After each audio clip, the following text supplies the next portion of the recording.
Hello YouTube and welcome to Full Dottle, a channel dedicated to tamping topics such as pipes, tobacco, lore, and more. I am your host, the Bearded Briarman, and without further ado, let's get lit.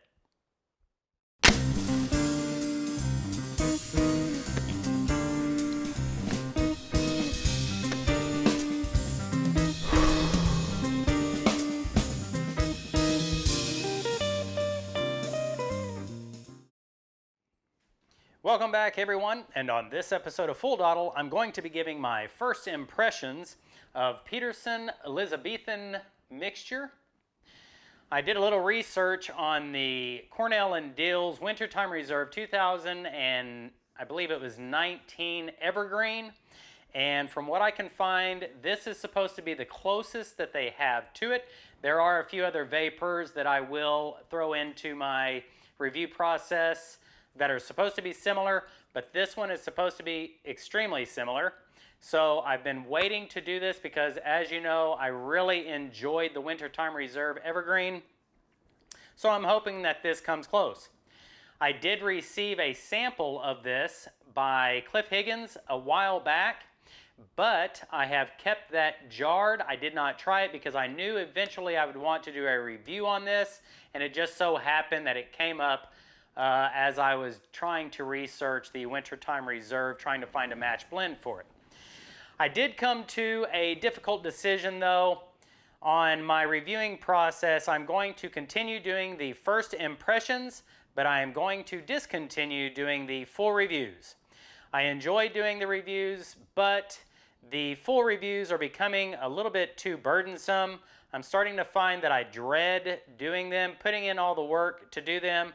They're not really enjoyable to me anymore. Some of you guys may be disappointed in that. Some of you may not care. But either way, I'm not going to do the full reviews anymore. I want to utilize that time that I dread doing that to put into some of the projects that are on the back burner right now. I have several that I want to do that I just haven't had the time to do because I really fight myself on doing the full reviews. There's a lot of work that goes into that, even if it doesn't seem like it, but it's just extremely burdensome. So with that said, let's get into this tin. I looked it up on tobaccoreviews.com, and it says the same thing that the tin says, so let me just read what the tin says. A rich flavored blend of fine and dark Virginia tobaccos with a touch of Louisiana Perique for added zest. This one here, the tin date, as far as I can tell on the back, says 2019. So this has a little bit of age on it, which is great for Virginia tobaccos. So I cannot wait to light this up. Let's go ahead and crack this open and see what the tin aroma is. Pop goes the tin.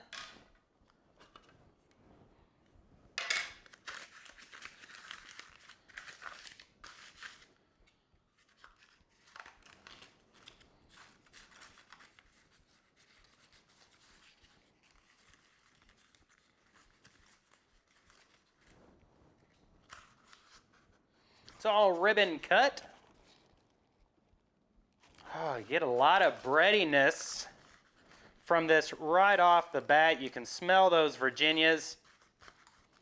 It says fine and dark Virginias, and I'm going to assume what they consider to be fine Virginias or bright Virginias because I can see bright Virginia ribbon in this, as well as the red Virginias. You can see that that is a ribbon cut, and you can see, I think, the colors in there. It says just a touch of Perique.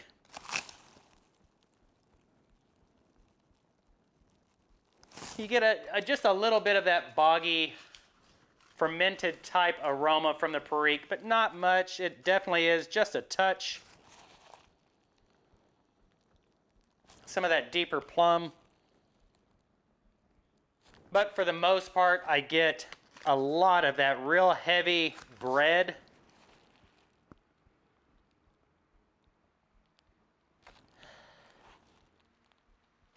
And that hay type aroma from this. The bouquet is beautiful. Like freshly baked pastries. Just a beautiful aroma. All right, let me get this jarred up really quick and I will get the meerschaum loaded up and I'll be right back with you. Stick around, everyone. All right, everybody, I've got the tobacco jarred up. I've got the meerschaum loaded. This is an AKB meerschaum Tekken. It is a tomato shape lattice finish. So, without further ado, let's get lit.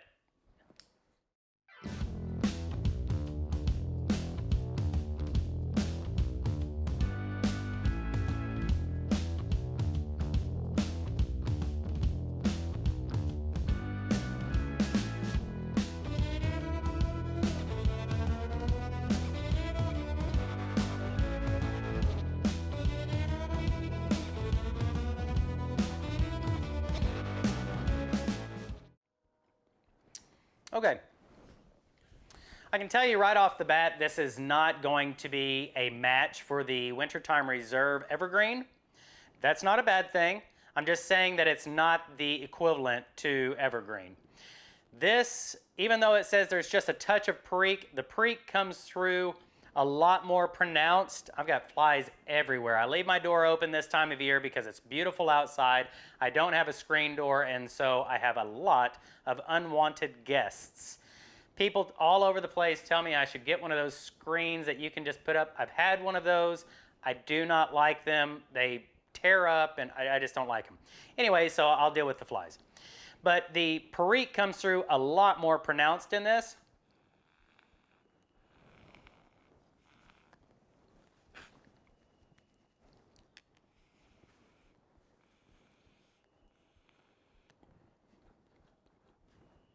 You can definitely catch that bogginess from the perique. It's even offering some of its stewed fruits that come through with a more pronounced perique.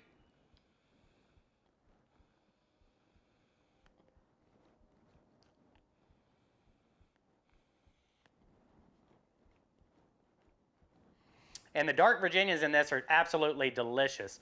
They're coming through with those tart ryeberry type flavors. That tartness that comes with a traditional red Virginia are coming through very nicely. Unlike the Wintertime Reserve, though, this is coming through a lot more earthy and mineral.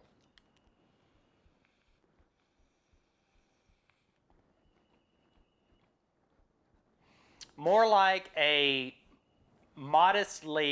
moderately charred oak. As far as the woodiness, the earthiness is more like a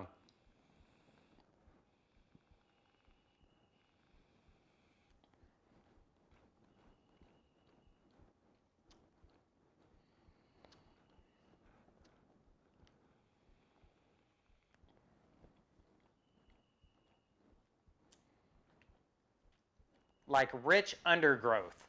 If you've ever spent a lot of time in the woods, a lot of areas that have deadfall and stuff like that, when it starts to decay, it leaves that very mineral type, compost type material underneath it, and that's what I'm catching.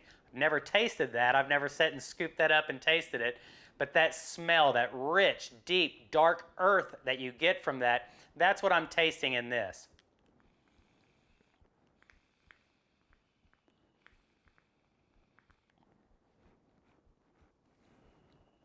And I can only imagine it's coming from the red Virginias. It could be a play between the red Virginias and the perique.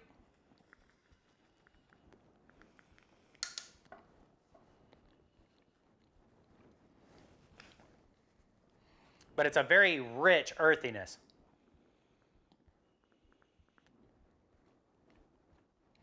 It's even offering just a little bit of a savory type, like a pan-seared bacon type, mineral type flavor coming through with it. The Wintertime Reserve Evergreen was a lot sweeter. It had a lot more of that pastry type sweetness that's not coming through on this.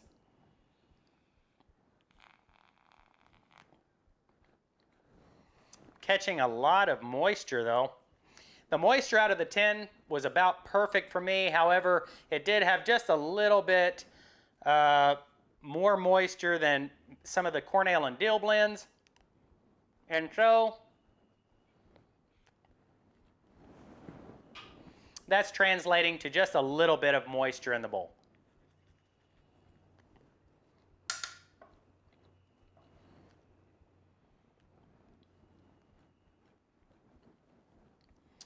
Very nice. VAPers are my absolute favorite types of pipe blends. And this one doesn't let me down. However, this one is more on the earth and mineral spectrum than on the sweet pastry type bready spectrum like the Evergreen was. This one is coming through more with the stewed fruits and that bogginess from the Perique, and then the hardwoods, some tart rye berries, and then the earth and mineral. You're getting a little bit of that savory seared bacon and some of that charred oak that's coming through on the Virginia side. Really good stuff.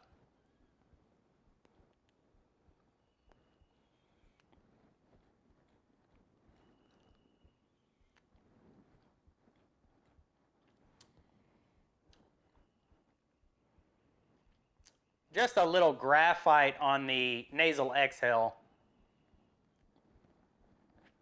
to kind of accentuate that earthy tone. Not much sweetness on this one though.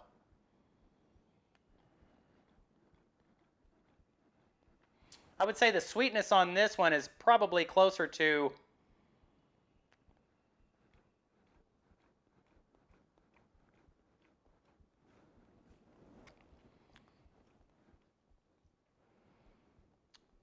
like in between a peanut and a sunflower. Not a whole lot of sweetness, but just enough that you can tell the Virginias are very good quality. And the Periques, it kind of offsets that bogginess from the Periques.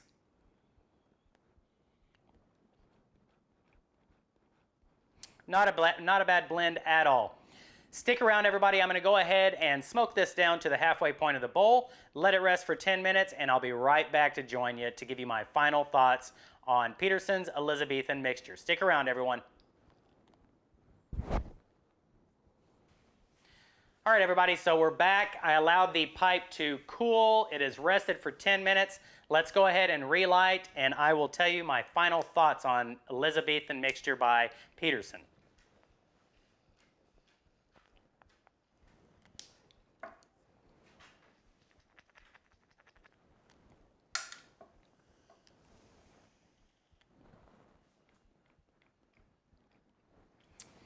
It hadn't sweetened up at all. I think at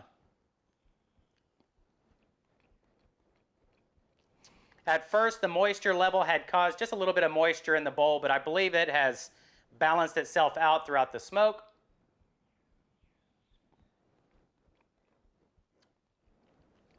I will tell you that my all-time favorite VAPer is Bayou Morning Flake. I go back and forth between it and Light of the Universe, but Bayou Morning Flake is my all-time favorite. There is a difference between Bayou Morning Flake and Bayou Morning. We won't get into that here, but Bayou Morning Flake is a lot more rich in that tart ryeberry type flavor from the Red Virginias, and the Wintertime Reserve Evergreen was a lot sweeter. It had that black Cavendish, an unsweetened black Cavendish, giving it a buttery, creamy type texture, as well as a little heightened sweetness.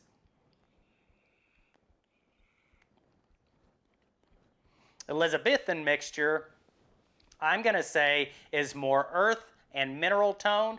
The Perique is not offensive. I get just a little bit of spice from the pure nasal exhale, but upon retrohale, it isn't very offensive at all.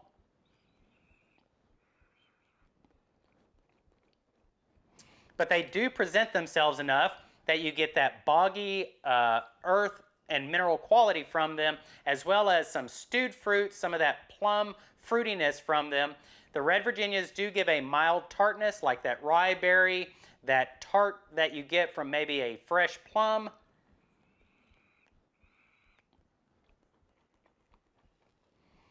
but the bread note and that sweet from the Virginia is just not really present. There's just a hint there, but it's not really present. This is more of an earth and mineral. I'm getting a lot of that charred oak, the astringency. Just had a comment from a subscriber.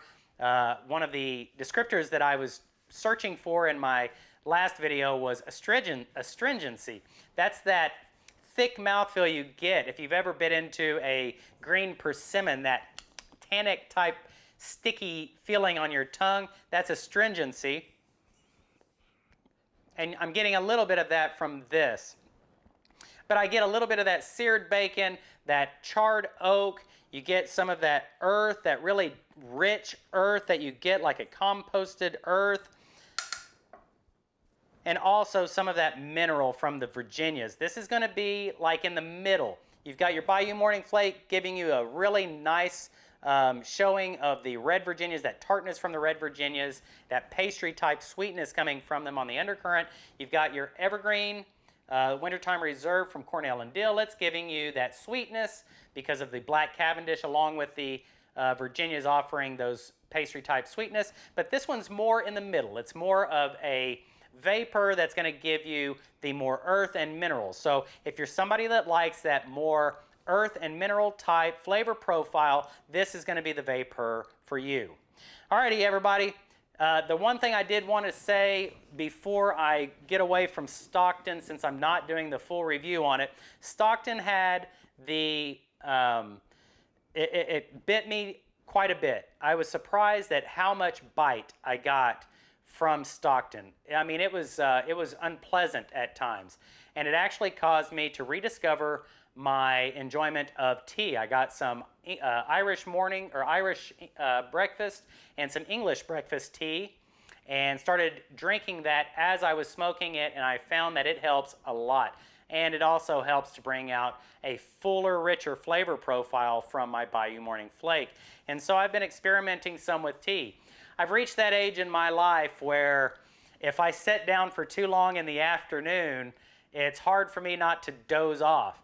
Coffee is a little bit too strong in caffeine, and it causes me to stay awake at night, but tea is just right in the afternoon. It doesn't have too much of the caffeine that'll keep me up, but it just keeps me going in the afternoon, and I don't find that I'm quite so, drained in the afternoon. So I guess I have always been called an old soul, but I guess I'm getting that way physically too, because it's getting extremely difficult for me to keep my eyes open if I sit down for too long at all in the afternoons.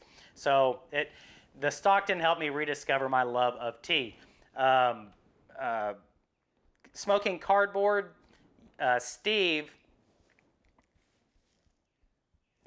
Coddington, I believe, really enjoys teas. So maybe you could hit me up, email me, and tell me some good teas out there. I don't really know about herbal teas very much, but I love black tea. So anyway, hit me up.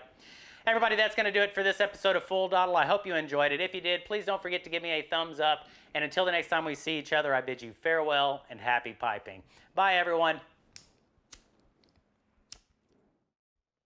Don't forget to enlist in the Full Dottle platoon. It's easy. Just click the subscribe button. Also, hit the bell icon to be notified as soon as I upload the next episode.